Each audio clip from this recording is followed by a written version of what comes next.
कहानी का नाम तुम वापस आ जाना। एक छोटे से हिल स्टेशन में आरोही नाम की एक लड़की रहती थी। वह बहुत ही शांत स्वभाव की थी, जो कि किताबों की दुनिया में ही खोई रहती। वो एक लाइब्रेरी में काम करती थी, जहाँ उसकी दुनिया किताबों तक ही सीमित थी। हर दिन वो सुबह लाइब्रेरी जाती, किताबें ठीक करती और शाम को अपने छोटे से कमरे में लौट आती थी। एक दिन वहाँ एक अजनबी आया। उसका नाम कबीर था। वो एक फोटोग्राफर था, शहर से आया था। पहाड़ों की खूबसूरती को अपने कैमरे में कैद करने कबीर लाइब्रेरी में पुरानी तस्वीरों पर रिसर्च करने आया था, और वहीं उसकी पहली मुलाकात आरोही से होती है। आरोही को कबीर का अंदाज बहुत अलग लगा। उसकी बात करने का तरीका, उसकी हंसी, दुनिया को देखने का नजरिया। कबीर को भी आरोही में एक अलग सा सुकून मिला, जो कि उसे शहर की भीड़-भाड़ में कभी नहीं मिला था।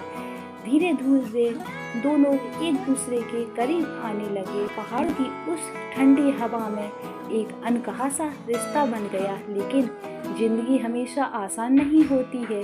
कबीर को वापस शहर लौटना पड़ा। जाते वक्त उसने आरोही से वादा किया कि मैं लौट कर आऊँगा, थोड़ा समय दो और मेरा इंतजार भी करना। आरोही ने बस मुस्कुराकर कहा, बस तुम वापस आ जाना, देर हो जाए तो भी मैं यहीं रहूंगी और तुम्हारा इंतजार करूंगी।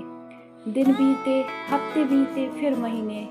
कबीर के खत आना भी बंद हो गए, फोन भी नहीं आया। लोग कहने लगे कबीर अब नहीं आएगा।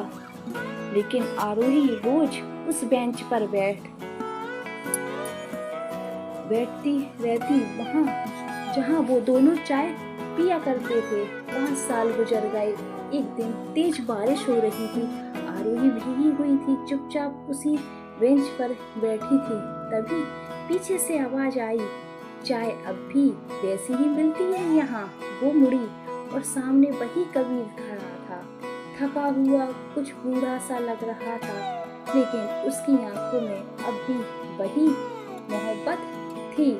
आरोही चुपचाप उठी, उसके पास आई और बस इतना बोली, तुम लौट आए, मेरे लिए बस यही काफी है। आरोही और कबीर की सच्ची मोहब्बत ने उन दोनों को अंत में मिला दिया।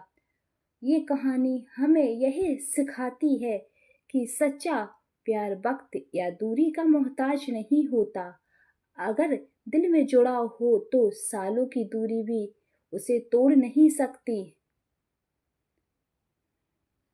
कैसी लगी आपको मेरी ये कहानी? ऐसी कहानी सुनने के लिए मेरे